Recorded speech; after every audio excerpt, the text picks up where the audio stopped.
So a bit of a warning, which is that this presentation is going to contain examples of disinformation.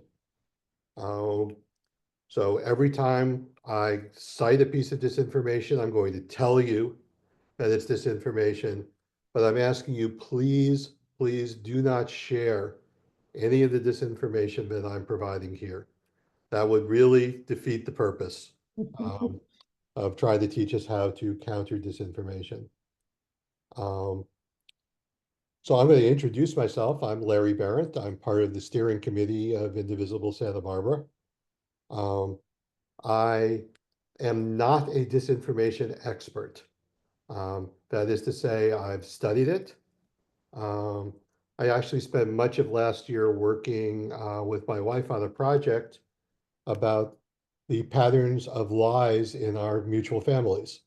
So I know something about lying. I know something about why people lie and why people believe lies.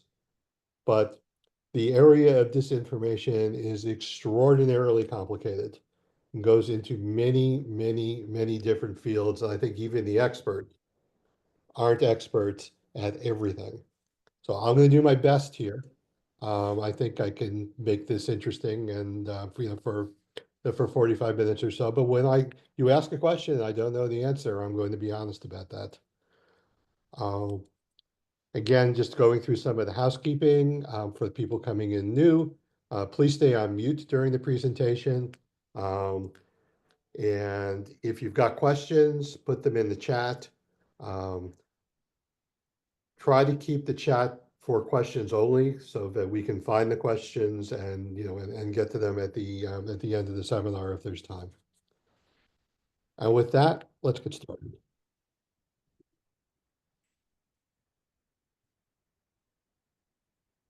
So I'm going to jump right into disinformation before we do anything else, because I like to get started with stuff before I tell you. Rather than telling you what I'm going to do and do it, I like to do it and then tell you about why I'm doing it. So at the top left is a text I got from a friend. I have friends on the left and the right, and this is a friend on the left, and rather on the right. And he said, "Did you hear? Doge has confirmed $84 million in taxpayer dollars went to the Clinton Foundation and was criminally misused by Chelsea Clinton, who bought a mansion with it and spent $3 million on her wedding." Now we're beginning to see why Elon Musk and Doge is doing what they're doing. And I get these texts and I go, where did this come from? Because I'm not in the right wing, ecosphere.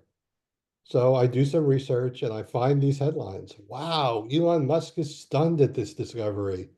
And things going on social media where people are sharing it. This site Canada Today, which is kind of a right-wing troll site, but Canada Today sounds friendly. They're Canadian, right? Um, a little more research reveals, like a lot of disinformation, this is recycled. The Clinton Foundation has been a topic of disinformation for a long time. So Rush Limbaugh, going back to 2015, 85% of every dollar. And it's funny, there was around $85 million they said was wasted by USAID. And we're seeing that 80, 85 number cropping up in the recycled disinformation going back years. 80% in overhead, 85 million in fraud. It's funny how the recycling works. Um, then I found a little piece from Pravda, our friends in Russia. Um, I don't know whether they invented this piece of disinformation, but they certainly were part of spreading it. Now we'll talk later about how more responsible media try to handle the news of this disinformation, because that's interesting too. And before we come to the conclusion that disinformation is only a problem on the right, I had another friend who sent me an email, I think it was yesterday, um, with linking to a piece from Liz Cheney about, "Dear Democratic Party, I need more from you." Um, and my friend said, like her or not, we're on the same side. She knows what she's talking about. We should be listening to her. And I did a little bit of research because it just sounded a little too good to be true to me that Liz Cheney would say this, and indeed, she never said it. Um, so disinformation is out there. It's undoubtedly in your email box. It's in my email box all the time. Um, and part of what we're doing today is to sort of get sensitive to it. Um, so we have a feeling for what does it sound like? What does it feel like to us when we get a piece of disinformation that's directed at us? So with that, disinformation is an old problem. So here's a quote from William Casey, CIA director going back to 1981. I can tell you disinformation is an old problem because this quote is itself disinformation. William Casey almost certainly never said this. If he said it, he didn't say it in public. This became a meme out there when a low-level person in the Reagan administration went on, um, I guess it was, I think it was a radio show that was devoted to conspiracy theories. Uh, so even disinformation about disinformation has been going on for a long time. And again, I looked at this and said, boy, I want this to be true. And whenever I think, boy, I want this to be true, it often isn't um, easily enough to debunk. So what we're going to do today, I promised we were going to cover 10 questions about disinformation. What it is, how dangerous it is, why we fall for it, how does it spread, who do we blame, um, and then getting to the questions about what do we do about it. And while we will touch on all of these questions, the main questions I'm going to try to focus on is what is disinformation and how do we fight it? Um, the how do we fight it part, I think, is the reason why most of you are here. And so I do want to spend most of the time about it.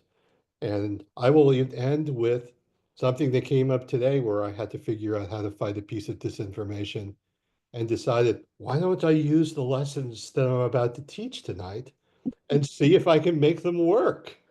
Um, it's, and you can judge at the end how well I did.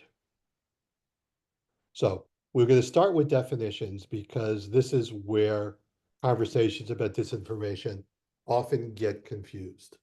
Because you're going to hear terms disinformation, misinformation, and malinformation. And it's not easy to remember which is which. So we'll start with disinformation. And disinformation is a lie, but it's a lie that's deliberately shared, meaning it's an intentional lie. The person who or group that came up with it knows it's false, but is sharing the misinformation for a personal gain or political gain.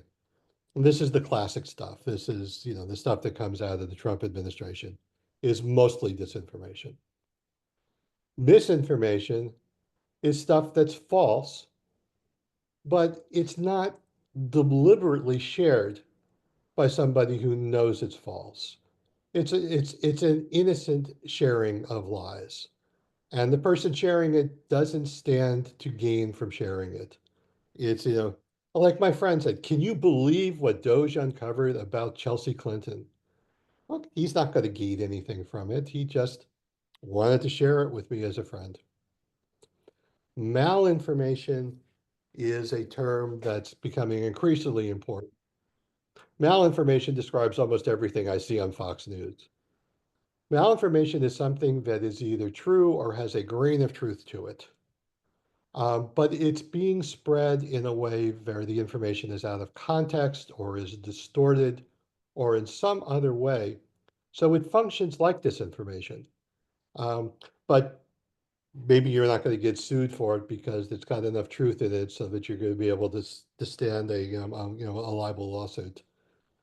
Um, and while these three terms are confusing, another way to look at this is to ask the two questions. Is the information false? Is it being spread with an intent to harm? or an intent to profit? Um, if the answer to both of those questions is yes, it's disinformation. If it's merely false, it's misinformation. If there's some truth to it, but it's being spread like disinformation to harm, it's malinformation. And the lines here are fuzzy. And in particular cases, we can have a spirited argument. Is this disinformation? Is this misinformation? But these are the three concepts that are out there, even if they can't be neatly applied in every case. So let's try to neatly apply them in every case. I'm going to give you three cases. Oh, this is actually another thing in terms of determining disinformation. Look who's being targeted. If the group being targeted is a marginalized and vulnerable group, LGBTQ plus folk or immigrants, you're probably finding disinformation. Um, not always the case, but it works this way a lot. So we'll do a little quiz here. And since you're all being muted, you're going to have to be honest, and mark your answers correctly because we're not going to be checking your work. Um, Here's a case involving the former Canadian Prime Minister Justin Trudeau. Um, he was at a dinner where he made a joke. Um, the joke was, now, you sometimes hear about liberal bias in the media these days, how they're constantly letting off our government, letting our government off the hook for no good reason. Well, frankly, I think that's insulting. It's clear they let us off the hook for a very good reason because we paid them $600 million. And this was a reference to a $600 million proposed tax credit. And Trudeau followed this up by showing examples of Canadian newspapers who just reamed him, criticized him mercilessly. And I guess this was one of those very funny if you happen to be there. Um, but some folks on the right took this out of context and said Trudeau Trudeau's admitting that he bribed the media for 600 mil with $600 million of tax credits. So is this miss, or malinformation? And I'm going to give you like 5 seconds and tell you that this is an example of malinformation. Because Trudeau really did say it's clear they let us off the hook for a very good reason. It was a joke taken out of context. And taking something that's got some truth to it and presenting it and editing it and fixating on the right part of it so that it's misunderstood. Um, that's an example of malinformation. Looks a lot like disinformation, but the experts say this is an example of malinformation, and you'll see a lot of this, especially if you decide to watch Fox News because you're masochistic or because you want to know what both sides are thinking, which is kind of the same thing in my mind. But so here's another example. This is a photo that got widely shared on Twitter of a man sitting in an airline seat that doesn't have a back to it. Somebody said, gee, EasyJet beats Ryanair to the idea of backless seats. There's a way to save money. How could this be legal? Uh, well, in point of fact, somebody snapped a picture of this person sitting in a broken airline seat before the person got moved to a seat that wasn't broken. Nobody sat in this actual seat during a flight, but it certainly looks like this person is flying in an Uber economy seat. Uh, so the question then is this miss, or malinformation? And the answer here is this is misinformation. Um, the person sharing this does nothing to gain from sharing this at all. It's not an executive with an airline company, not trying to get you to take the train or drive your car. It certainly certainly is misleading. Um, it's not accurate. You wish the person had done something to try to fact check it, but this is misinformation. So you're probably guessing that my third example is going to be disinformation. And if you guess that, I mean, you still get full credit. But the woman here, her disinformation is so vile, I don't even want to repeat it. She's a scientist, so she knows the truth, but she's claimed, among other things, that COVID-19 is caused by face masks. She put out a movie called Plandemic about how COVID-19 was a government plot. So she lies. She knows she's lying. She profits from the lies that she's telling. This is pretty classic disinformation. Now, obviously, one of the areas where this gets confusing is, let's go back to my friend who sent me the information, the lie about the Clinton Foundation. Um, he sent it innocently. So looking there, it's misinformation. But he picked it up from sources that spread the information as disinformation. So disinformation, when it's shared inadvertently, could be defined, generally is defined as misinformation. But disinformation is spread this way.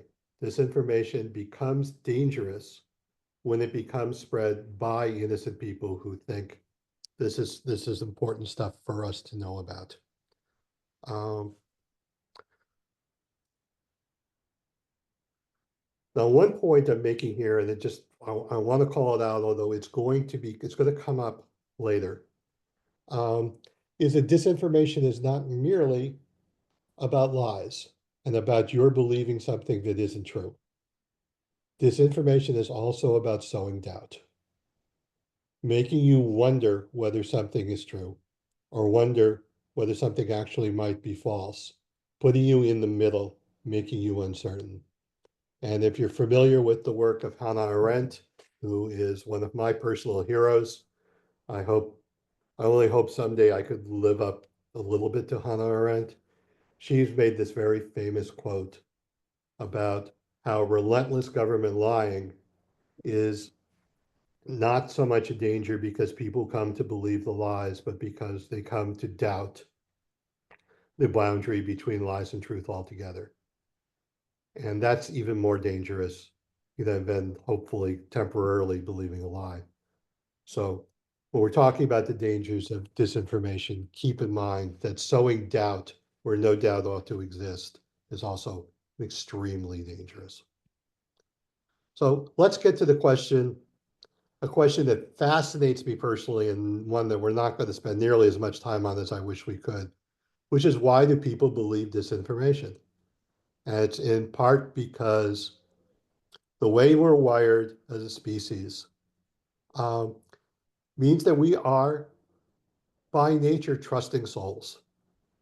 And we have built our, our families, our communities, our societies on a bedrock of trust. Trust is essential to us. Um, so when you generally are ask someone the question, why does this information work? You'll hear about confirmation bias. Confirmation bias is obviously very important. We do want to believe the things that confirm the things we already think. We want to think, not only want to think that we were right, but the greatest pleasure is thinking that we were right all along. Um, Changing mind is hard. Confirmation bias is a big thing. But you're also going to run into who's got time to fact check everything. Um, or disinformation appeals to, to our lesser cognitive functions, let's say our caveman brain, as it says here. And there's truth to that. But we also need to understand that disinformation appeals to some of our higher functions. Um, Asia Radin, written a book that I love called The Truth About Lies, talks about honesty bias, which is, we do tend to accept as truth things that we're presented with. If you walk down, State Street, and ask somebody what time it is, and they say it's 2:30, and it's still daylight, and you've had lunch, Nothing obvious, disconfirming. You say, thank you, you believe it's 2:30. Why would they lie? Um, and so much of what it is that we accomplish as a species depends on honesty bias. When we enter third grade, we don't begin third grade by questioning everything we learned in second grade. Um, when Einstein, proves the theory of relativity, he doesn't begin, with Archimedes and questioning everything that's been done in physics up until that point. We build on the knowledge, of our ancestors. If we are completely skeptical, if we fact checked everything we learn, we're stuck. We can't go anywhere. A certain level of honesty bias is necessary to make this work. Now, in addition to honesty bias, we can also talk about repetition bias. And boy, living through Trump administration 2.0, we're going to deal with a lot of repetition bias, which is that anything that's repeated, no matter how insane, we do tend to come to believe. Um, Somehow that's again is hardwired into us, even if we should know better. And if you want to understand why Trump repeats the same nonsense over and over and over again, it's because it works. It's proven to work. It's worked for him his entire life. Um, and oh, would I love to talk more about this topic, but this will have to do in terms of why we believe. But let's debunk a myth before we let this go altogether. A lot of people will look at the problem of disinformation and say, if our education system worked better, if our schools were better, if we were teaching civics, if we were teaching science, um, we wouldn't have this problem. People would be smarter, and smarter people would not believe disinformation. And this is complicated because education is helpful. Education is helpful in determining truth for lies, but we're not going to teach our way out of this problem. Um, Highly educated people are also susceptible to disinformation. Um, the other thing you'll hear a lot is, well, if people had digital literacy, if people really understood the way Facebook works and the way Twitter or X or whatever he calls it works, we'd just be a lot savvier. And it's true that younger people who understand these platforms better on the whole don't fall for disinformation as much as older people. However, they spread it. They are more prone to spread disinformation than older people. So digital literacy will help a little bit. Education will help a little bit. They're not going to solve this problem, not on their own. And we I talked don't about, know. um, and Marilyn, can you make sure Yeah, I everybody's was just muted? trying to see, ask people to mute themselves. I thought everybody Everybody- was.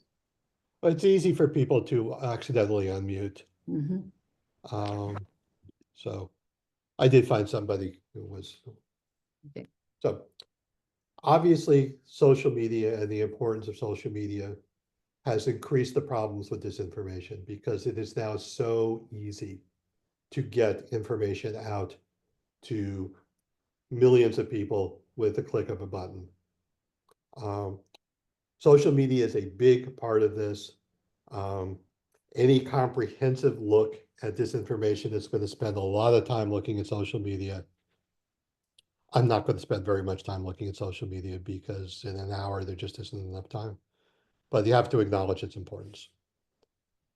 So if you came here for a whole lecture about social media and disinformation, I have just profoundly disappointed you. But hopefully that's not the only reason you're here. Is disinformation dangerous? Um, the answer is not surprising. Yes, it is extremely dangerous. If you're Ukrainian, disinformation is very dangerous to your well-being because it is being spread um, to convince more and more Americans that support of Ukraine is a bad idea. So showing some examples of some of that disinformation, that Ukrainian aid is being stolen or is being diverted to Hamas. This is widely believed disinformation. And if you look here at the trend lines, particularly for people who lean Republican, the idea now that a majority of Republicans, at least a large plurality, they think we're giving too much aid to Ukraine, when 3 years ago, almost no Republicans thought that. This disinformation has an effect. It has an impact on our policy, and I believe a bad one. Another area where disinformation has been dangerous is with COVID-19. Unbelievably, there are a large number of Americans who believe that COVID-19 vaccines have killed millions of people, or can't say for certain that that's not true. The reluctance to get vaccinated has been part of why we've had so many COVID-19 deaths. So that's a danger. If you believe that free and fair elections, elections by an informed population are important, disinformation impacts elections in a big way. So we have a chart here that shows 4 big pieces of disinformation that circulated during last year's campaign. That crime is off the charts, which is false. That inflation is a huge problem and is not coming under control. Truth was, inflation was declining. That the economy was in bad shape when the stock market was at near highs. And that unauthorized border crossings were off the charts. Again, you can see Democrats were able to see through this disinformation by and large, and Republicans believed it. Now, did Republicans believe the disinformation because they were favorably inclined to Trump? Or were they favorably inclined to Trump because they believed the disinformation? It can't prove causation here, but the correlation is disturbing. Again, those are going to be the examples I'm going to show. But obviously, in a democracy, our ability to determine what's true and what isn't, to work off a solid factual basis is essential to what we're trying to do. And we get to the question, okay, who most engages in disinformation? Is it the political left or the right? And you can see here, there's always going to be an effort to try to make this a symmetrical issue. So this is a New York Times headline. Left-wing misinformation is having a moment. And if you read through the article, mostly they were talking about the conspiracy theory that the Trump attempted assassination last year was staged. That is at least misinformation, if not disinformation. There's just no decent proof that that was staged. But unfortunately, disinformation is by far a bigger problem on the political right. And we'll look at some examples for that. The first one on top, immigrants are causing an increase in violent crime. That's disinformation. Most Democrats know it's false, or think it's probably false. Most Republicans think it's true or probably true. But I want you to notice something here that's hidden in this statistic that's really, really important, is how many Democrats, independents, and Republicans fall into the muddy middle on this disinformation. So on the question, are immigrants causing an increase in violent crime? They are not. That is disinformation. But 78% of Democrats aren't sure. So it's probably true. It's probably false. That's disturbing. Even the question, are immigrants taking jobs and causing an increase in unemployment? Disinformation, completely untrue. Most Democrats fall into the muddy middle. Um, Again, less likely to fall for it completely than Republicans, but uncertain as to whether they can definitely claim that the disinformation is what it is. We need to take note of that. We are all susceptible to disinformation. So here, um, go down to the second undocumented immigrants pay billions of dollars in US taxes every year. That's a true statement. And they don't get very much of it back in terms of benefits. Um, but look at the number of Democrats who know that that's a definitely true statement, 18%. Look at the number of Democrats who fall into the middle, say, maybe it's true, maybe it isn't true. 79%. The impact of disinformation, even if it comes from the right, even if it's primarily aimed at the right, bleeds over to us. And we've talked about that. The importance not only of not falling for the lies, but knowing that they are lies. The importance of knowing what is true and what isn't. The impact here is we can say, yeah, the right falls for this stuff more often than the left, but we are all impacted. It's dangerous to all of us. On the question of is disinformation getting worse? Yeah, your instinct is probably is getting worse, and your instinct is correct. And all the obvious reasons why our trusted news sources are falling apart. Um, Local news outlets are going away. We're pretty lucky here in Santa Barbara. We've got some good local news outlets. That's not true in very many places. Um, the mainstream media is becoming increasingly owned by right wingers, and are increasingly willing to bend the knee when it comes to subservience to Trump. But that's not all of this. Um, there are people who refer to the 2024 election as the podcast election. Um, Podcasts and online shows are more and more popular. They are mostly right wing. We take a look at this chart. These are the most popular podcasts. The larger the circle, the more popular the podcast. The red shaded podcasts lean right. The blue shaded podcasts lean left. You can see this is mostly a sea of red. So the right controls the disinformation infrastructure. It's one of the reasons why their disinformation is so effective and why people on the right are more susceptible to disinformation. They're living in this infrastructure. Um, I'll skip past this slide because we need to move forward.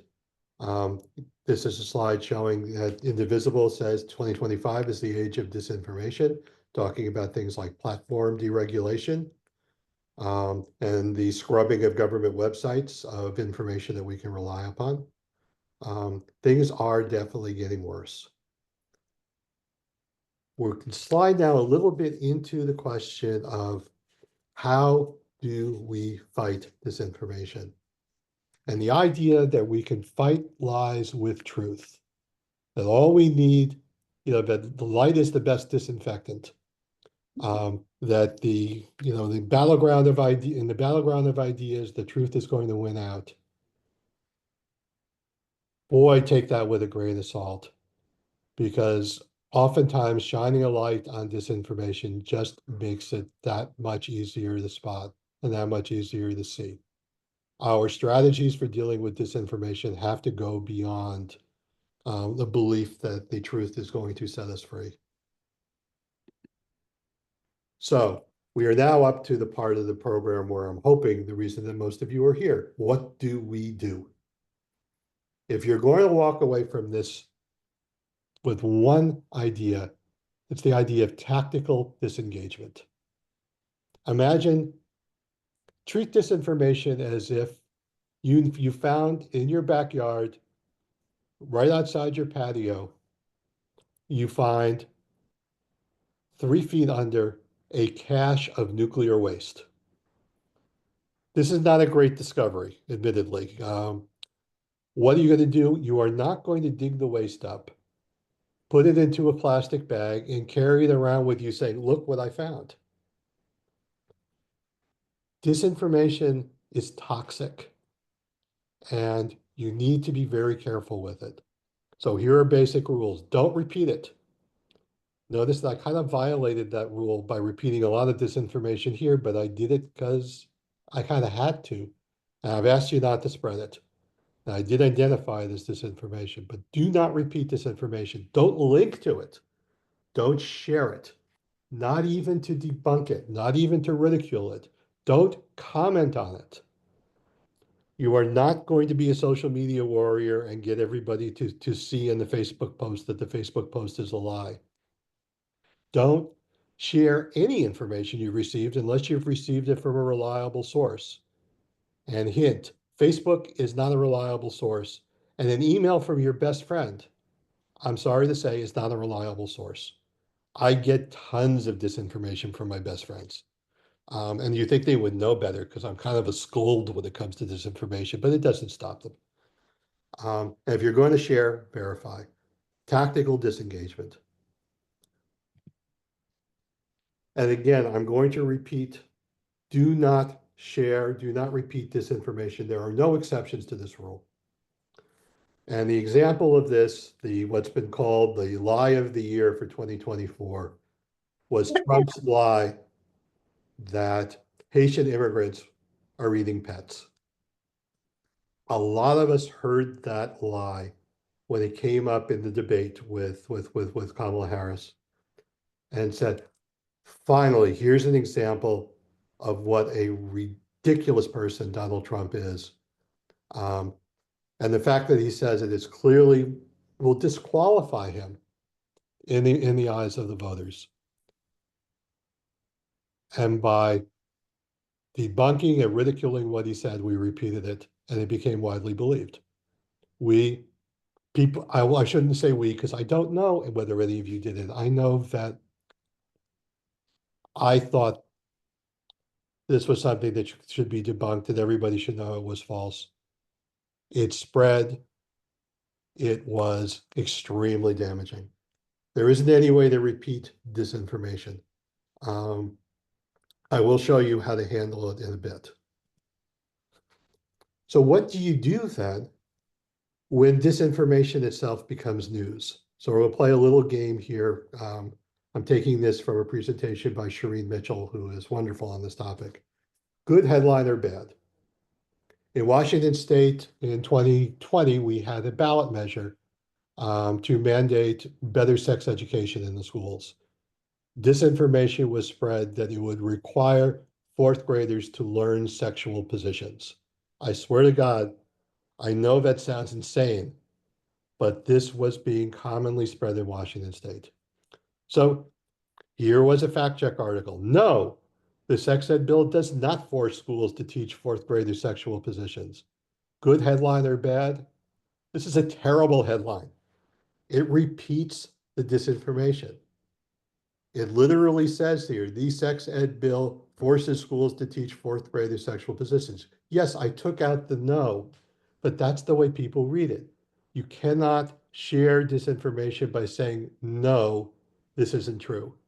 Also, it uses a double negative, and any attorney, I'm an ex-attorney, knows nobody really understands a double negative. Bad headline. Here's another one. A candidate in Thurston County, Washington, you can tell where I used to live. Democrats condemn allegation that Thurston Commission candidate Misha is not a citizen. It literally says here, Misha is not a citizen. You can't count on people reading the text of the articles. Don't repeat this information. People will see this and they walk away psychologically saying Misha is not a citizen. Also, it's an allegation. There's no statement here about anything being false. Bad headline, not the right way to handle disinformation. This one comes out of Indivisible's Truth Brigade, which is formed to fight disinformation. I couldn't believe it. It shows how hard it is actually to do this work. Claim reversing climate protections will benefit the economy. It says right there, reversing climate protections will benefit the economy. Don't do that. Not even Indivisible. Yes, there's a whole explanation on top as to what they mean. Most people, you have to count on people only reading the headline. This one is even worse. QAnon looms behind nationwide rallies. Save the children hashtag. It's got a hashtag in it that's the QAnon hashtag. That's really terrible idea. Anybody who searches that hashtag is going to be bombarded with QAnon. Doesn't see anywhere that QAnon is lying. It's hard to do this work. Now, finally, here's a good headline. Phew. Fact check, CDC's data on COVID-19 deaths used incorrectly in misleading claims. It says it's misleading. Um, it says, it makes it clear, it's not CDC that's doing the lying. Compare this headline to the others that I just showed you. It's also dull. And it's one of the reasons why disinformation spreads is because it's sexier. If lies didn't have a certain appeal to them, um, they wouldn't spread faster than truth. Here are 4 headlines about that story I talked about with Chelsea Clinton earlier. And 3 of these are bad. Fact check. Did Chelsea Clinton take home $84 million from USAID? It repeats the disinformation right there. It doesn't say it's false. The one on the upper right, fact check from Newsweek. It's got the same headline and a needle pointing to red. So this is a red alert situation that Chelsea Clinton took this. It's an impression people are going to get. You cannot count on people taking the time to see that it's actually the false needle. The Dispatch, the same problem. No, Chelsea Clinton did not receive $84 million of USAID. Saying no and not and repeating the disinformation doesn't work. The one on the bottom right is a good headline. It's about, here are the biggest Doge inaccuracies. It's about the disinformation being spread by Doge. And it included a reference to what happened with Chelsea Clinton. There's a good headline. But if you come out of this thinking, boy, it's not easy to safely talk about disinformation without inadvertently spreading it, that's part of tactical disengagement. That's why we say, don't engage with the disinformation. And you'd be really disappointed if I kind of left it there. But there's another big part of tactical disengagement, which means change the narrative. Don't play on their field. Speak your own truth. And one of the most effective ways to change the narrative is with what's called a truth sandwich. And this is an idea from George Lakoff, who you may know about. He's a messaging guru. And if you're going to talk about disinformation, you surround it with bread on each side, which are the facts. Start with the facts, then quote and debunk the disinformation and do the facts again. Here are a couple of examples. So here's a journalist who asked some expert, there's a rumor going around using a laptop is going to give you cancer. Notice that the response is not, no, laptops don't give you cancer. Notice what he does, or she does, or I don't know who the person was. Starts with truth. The important thing for you to know that laptops are safe. You can use them in bed. Laptops are safe. Then you deal with the lie. We often hear cancer scares. Those are out there all the time.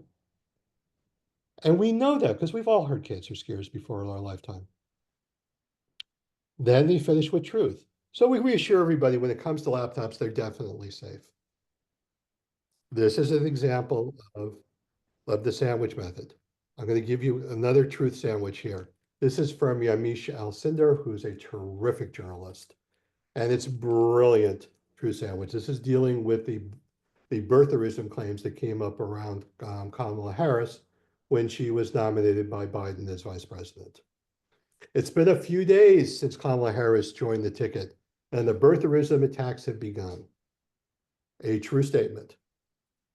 Jenna Ellis, the partisan, is openly questioning whether Harris is eligible on the ticket.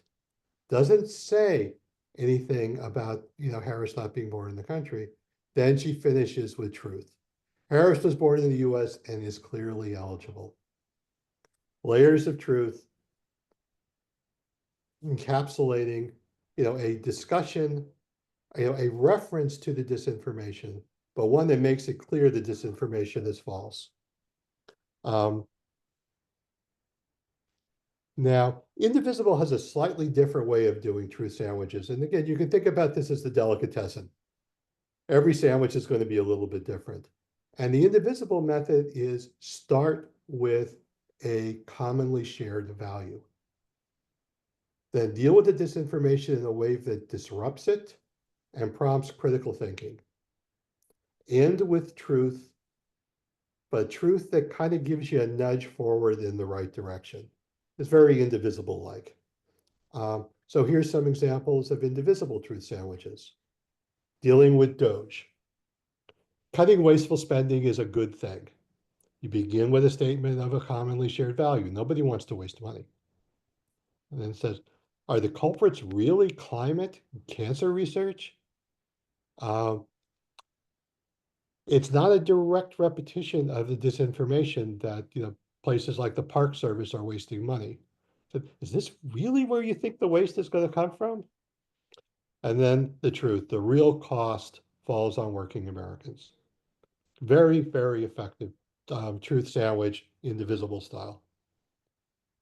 Second one, defunding USAID. Start with a value. Harming children is un-American. We all like children. Good value statement. So, yet the White House is spreading lies to defund USAID, which has saved over 22 million lives. Good way to handle disinformation about USAID. It doesn't repeat it. Why are you lying to justify this effect? And your bottom sandwich, why lie about something so good? Here's another truth sandwich about hurricane relief, working the same way. We're all in favor of hurricane relief. I'm going to skip past this because let's think of what you can do. Summarize. This is a screenshot from the movie War Games. Sometimes dealing with disinformation is like thermonuclear war and war games. The only winning move is not to play. And that's the best, if you don't feel like building truth sandwiches and that kind of thing, just stay away from the disinformation. Don't spread it, don't engage it. There's nothing you can do with it that is going to be a good thing. But the tactical non-engagement, and where do I have that slide? Over here. What does work, particularly when the right wing controls all of these sources of disinformation, use your peer networks. You've got a friend circle. Your friends have friend circles. You are the most trusted ambassador for the people in your friend circle. Spread truth there. Focus there and try to think in terms of education. When you do your education, try to keep people sensitive to the idea that there's massive amounts of disinformation out there and it can be spotted. We don't have to fall for it. You can develop kind of a sixth sense when you run into something that might be disinformation. It's relatively easily debunked if with an internet search. The tactical disengagement and following the work that's being done by groups like the Truth Brigade and Indivisible, it's a good way to go. If we have time at the end, I can talk about what I had to do this afternoon with this Operation Guardian Angel. But the clock on the wall says it's time for me to stop talking and Marilyn and check to see if there are questions.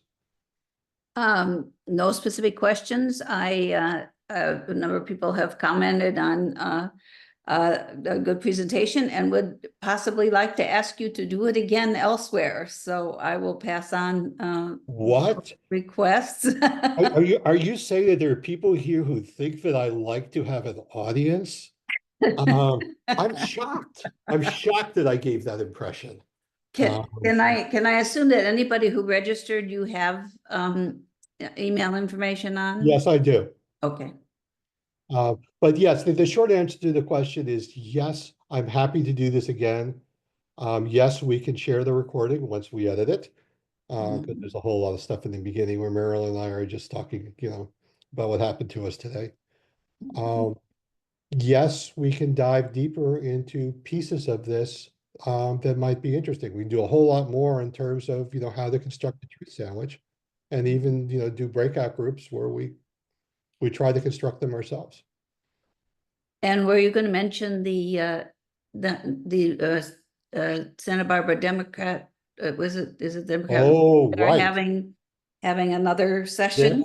next, if you can't get enough of this conversation, um, and look, I do think inherently this is an interesting conversation.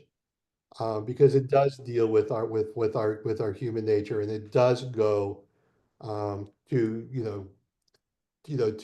this creeping authoritarianism that we are dealing with.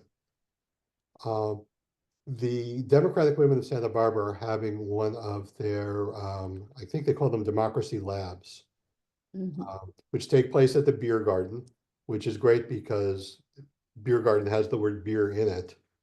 Um, but it also is a forum where these things can be where we will talk about disinformation, but where you also can talk in a small group setting about what your experiences are and what works and what doesn't and what your questions are. And Marilyn, do you happen to have the date for that? I'm sorry, I know it's going to be a Monday in June. it's an early June and it'll be in the calendar. Now I gather that not everybody on this session is in Santa Barbara. So this is obviously for those of you who do live in Santa Barbara. And if you know the Indivisible Santa Barbara website, indivisiblesb.org, this event will be in our calendar. And Marilyn, I think I can also send a notice about the event to everybody who That's did true. register for You can this. respond. You Because it's can a let people great know. follow-up, and we love these democracy labs. It's one of those ideas that I kicked myself because we didn't think of it first. It's really good. Definitely encourage attendance at those. And thank you for reminding me. Should I end with how I tried to handle this problem today, creating a truth sandwich, or do we have? We'll say that anybody that needs to leave can, but if they want to hear this last bit, you should stay on for a few more minutes. So we got a call today from KEYT TV who wanted to do a story. In fact, they may have already done it. They may already have been on TV. I just haven't been able to watch about what the Trump's Department of Justice is calling Operation Guardian Angel. I don't know where they come up with these names. Um, this is an idea where they want to attack the framework in California that limits the ability of law enforcement to cooperate with ICE, with Immigration and Customs Enforcement. Um, and they framed this in terms of these policies from California allow 1.5 million illegal aliens, and that include gang members and dangerous felons, to run around free. Even the worst criminal aliens in state custody are frequently released into the community, and this is what we're going to stop. And so I get a call from somebody at KUIT, said, we're doing this story. We'd love to interview you to get your take. And I'm going, oh, I so don't want to be interviewed on this. Because this is very difficult to talk about. The point is that ICE is targeting our immigrant communities for an unprecedented attack, unprecedented persecution, creating enormous levels of fear, mostly targeting people with, if they have any offense record at all, it's mostly low-level stuff like DUIs. But how am I going to respond to specific that's saying that these policies are allowing dangerous criminals to run the streets? That's disinformation. I can't do, no, these policies don't allow dangerous criminals to run the streets, because that's exactly what I was about to teach you. I'm thinking, this just came up 4 or 5 hours ago for me. And I said, well, I can't do that and then go online and tell people that's what they can't do. I said, well, is it possible to create a truth sandwich? To try to deal with this, to create my own narrative. Now you can judge what I did. I think I give myself a B minus. I think in time I can learn to do this better. But here's what I did. I started with a shared value. We all want our communities to be safe. Then I tried to deal with the disinformation. Targeting a single community for political purposes and distracting law enforcement, from their critical work doesn't make us safe. I still think I could have done that better. But I didn't repeat the disinformation. I tried to put it on my own terms. And then I ended with my truth.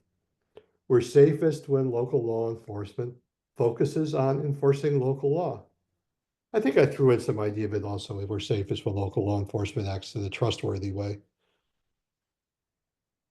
And you can judge this and say, well, it's maybe this comes across as too smooth. Maybe it came across as too pat. Maybe I didn't deal with the disinformation in a way as effectively as I could. I picked up the bat and I took a swing. I think it was definitely better than repeating the disinformation with a no, it doesn't. Do I hope in a week, in a month, in a year that I'm going to be able to do better than this? Yeah, absolutely. But just to let you know, this comes up for us day to day. And with that, if there are no questions, I'm going to say thank you so much for coming.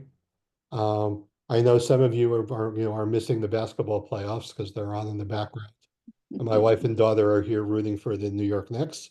If you heard any screaming in the background during this presentation, it was because somebody either made or missed a basket. But I hope you have a great evening and give us feedback. On social media or elsewhere. Do you want more of this? We're certainly happy to try to set up more of these presentations. And thanks again. Thank you. I think you're